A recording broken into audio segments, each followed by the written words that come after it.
আসসালামু আলাইকুম। বছর ঘুরে এক মাস সিয়াম সাধনার পরে চলে এলো ঈদ। ঈদের দিনের একটা কমন খাবার সেমাই। সেমাই তো আমরা সবাই কম বেশি রান্না করতে জানি, তবে এ সেমাই রান্না করতে গিয়ে নতুনদের কিছুটা সমস্যা পড়তে হয়। সেমাই রান্না করার কিছুক্ষণের মাঝেই যখন দেখা যায় সেমাইটা কিছুটা ঠান্ডা হতে শুরু করেছে, তখন কারো কারো সেমাই খুব বেশি ঘন হয়ে যায়, কারো সেমাই আবার অনেক বেশি পাতলা থেকে যায়। কেউ বা এর মাঝে একটু বেশি চিনি দিয়ে ফেলে, কেউ বা আবার কম চিনি দেয়। এতে করে সেমাইটা খেতে কিন্তু ভালো লাগে না। সঠিক পরিমাপটা না বোঝার কারণে কিন্তু এরকম হয়ে থাকে। তো আজকের রেসিপিতে আমি এই সেমাইটা পারফেক্টভাবে রান্না করার জন্য সঠিক পরিমাপ দেখিয়ে দেওয়ার চেষ্টা করেছি। আশা করছি এটা নতুনদের অনেক বেশি কাজে আসবে। আর এই সেমাইটা আমি একটু ভিন্নভাবে রান্না করেছি, এতে করে স্বাদেরও কিছুটা পরিবর্তন হয়েছে। তাহলে চলুন দেখে নিই এই সেমাইটা আমি কিভাবে রান্না করি। এরকম নতুন নতুন রেসিপি পাওয়ার জন্য চ্যানেলটি সাবস্ক্রাইব করে পাশে আসা বেল আইকনটি প্রেস করে দিন। এখানে আমি কিছু ভার্মিচেলি সেমাই নিয়ে নিয়েছি। এই সেমাইগুলো যেহেতু অনেক বেশি লম্বা থাকে, তাই এগুলোকে এভাবে ভেঙে নিতে হয়। সেমাই না ভেঙে নিলে রান্নার পর এটা লতানো হয়ে যায়, যাতে করে এটা পরিবেশন করতে আর খেতে কিন্তু অসুবিধা হয়। তাই অবশ্যই সেমাইগুলোকে ভেঙে নিতে হবে। এই সেমাইগুলো যেহেতু অনেক বেশি মুচমুচে থাকে, তাই খুব সহজেই ভেঙে যায়। ভাঙার পরে আমি দেখিয়ে দিচ্ছি কতটুকু সেমাই হয়েছে। এখানে আমার 1 কাপ পরিমাণ সেমাই হয়েছে। এখান থেকে আমি হাফ কাপ পরিমাণ সেমাই নিয়ে নিচ্ছি। আপনাদের কাছে যদি মেজারমেন্ট কাপ না থাকে, সেক্ষেত্রে আপনারা 4 কাপও ব্যবহার করতে পারেন। এক কথায় পরিমাপটা ঠিকঠাক হলেই হলো। সেমাইটা আমি একটা শুকনো তাওয়ার মাঝে নিয়ে নিয়েছি। আপনারা চাইলে এই অবস্থাতে এর মাঝে কিছুটা ঘি যোগ করেও ভেজে নিতে পারেন। আমি সবসময় শুকনো তাওয়াতে ভাবে সেমাইটা ভেজে রান্না করি। এতে করে সেমাইটা রান্নার পরে একটা ভাজা ভাজা দারুণ স্মেল পাওয়া যায়। এটা পার্সোনালি আমার কাছে অনেক বেশি ভালো লাগে। যখন দেখবেন সেমাইয়ের মাঝে কিছু কিছু সেমাই সাদা হতে শুরু করবে, তখনই বুঝতে হবে এটা ভাজা হয়ে গেছে। আর সাথে সাথে এটা ওই তাওয়া থেকে নামিয়ে অন্য একটা পাত্রে নিয়ে নিতে হবে, না হয় কিন্তু সেমাইগুলো পুড়ে যেতে পারে। এখানে আমি কিছু চীনাবাদাম নিয়ে নিয়েছি। এই চীনাবাদামগুলোকেও ভেজে নিতে হবে। একই তাওয়ায় আমি চীনাবাদামগুলো দিয়ে দিয়েছি। যেহেতু তাওয়াটা আগে থেকেই গরম করা ছিল, তাই এটা ভাজতে খুব বেশি সময় লাগবে না। তবে চুলার আঁচটা লো করে দিয়ে কিন্তু বাদামগুলোকে খুব ভালোভাবে ভেজে নিতে হবে। বাদামগুলো ভেজে নেওয়া হয়ে গেলে আমি এটা টিস্যু পেপারের উপরে উঠিয়ে নিয়েছি।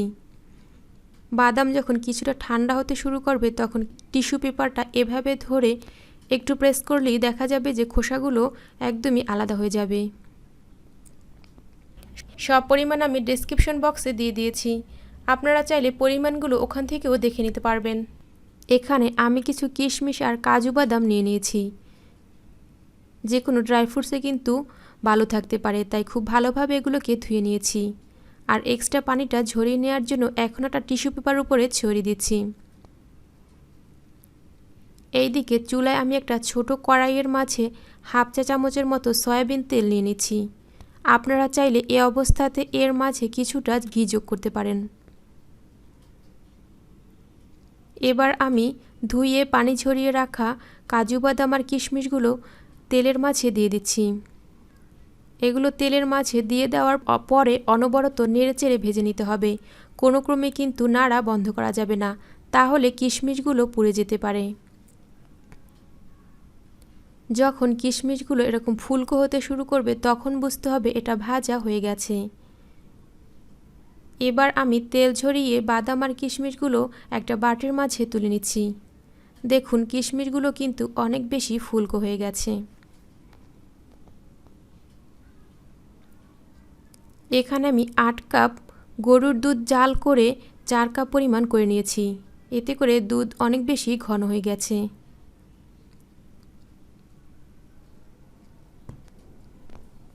আপনারা কিন্তু এই পরিমাপটা একদমই ঠিকঠাক রাখার চেষ্টা করবেন। আপনারা যদি পাউডার মিল্ক ব্যবহার করেন, সেক্ষেত্রে প্যাকেটের গায়ে লেখা পানির পরিমাপ অনুযায়ী এভাবে তৈরি করে নিতে পারেন। এদিকে চুলায় আমি একটা হাঁড়ির মাঝে আগে থেকে জাল করে ঘন করে রাখা দুধ দিয়ে দিচ্ছি। এখন এর মাঝে আমি 1 চিমটি পরিমাণ লবণ দিয়ে দিচ্ছি। লবণটা যাতে কোনো ক্রমেই একটুও বেশি না হয়, এটা কিন্তু খেয়াল রাখতে হবে। আর আপনারা যদি মিষ্টি জাতীয় খাবারের লবণ পছন্দ না করেন সেক্ষেত্রে লবণ অ্যাড না করলেও চলবে।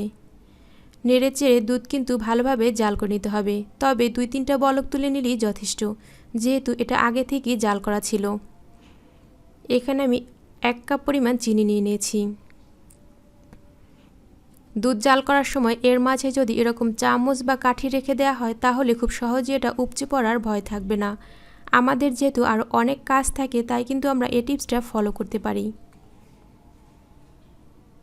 তবে কিছুক্ষণ পরে পরে এভাবে কিন্তু নেড়ে দিতে হবে, না হয় এটা নিচে লেগে যেতে পারে। এবার এর মাঝে আমি ভেজে রাখা সেমাইগুলো দিয়ে দিচ্ছি। 2-1 মিনিট এটাকে নেড়েচেড়ে রান্না করার পরে এর মাঝে আমি 1/2 কাপ পরিমাণ চিনি আলাদা করে রেখেছিলাম। এই চিনিটাকে একটু একটু করে এর মাঝে যোগ করে দিব। তবে আমি যতবারই সেমাই রান্না করেছি 1/2 কাপ পরিমাণ সেমাইয়ের জন্য 1/2 কাপ পরিমাণ চিনি আমার লেগেছে, তাই আমি এ পরিমাপটা আপনাদেরকে মেপে মেপে দেখিয়ে দিচ্ছি। আমি যেহেতু এখানে লাল চিনি ব্যবহার করেছি আর একটু মিষ্টি কম খেতে পছন্দ করি, তাই 1/2 কাপ সেমাইয়ের জন্য 1/2 কাপ চিনিই লেগেছে। আপনারা যদি মিষ্টি খেতে বেশি পছন্দ করেন আর যদি আপনারা সাদা চিনি ব্যবহার করেন সেক্ষেত্রে কিন্তু চিনির পরিমাপটা একটু বেশি লাগতে পারে।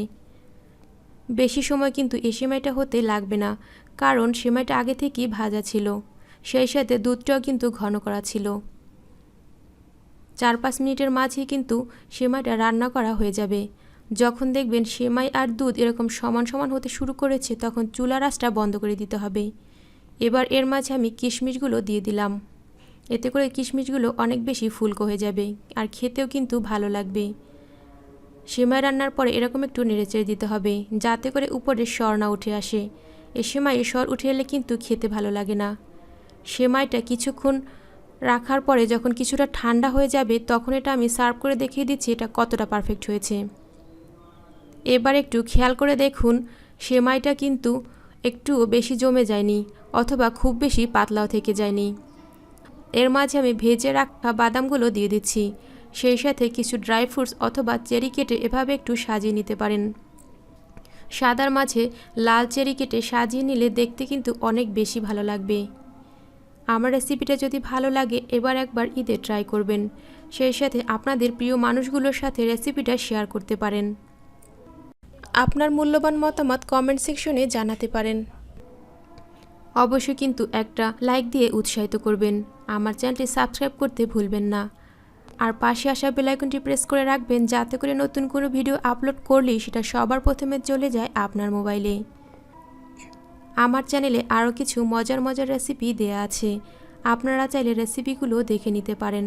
লিংক আমি ডিসক্রিপশন বক্সে দিয়ে দিয়েছি। সবার জন্য রইল ঈদের অগ্রিম শুভেচ্ছা। আল্লাহ হাফেজ।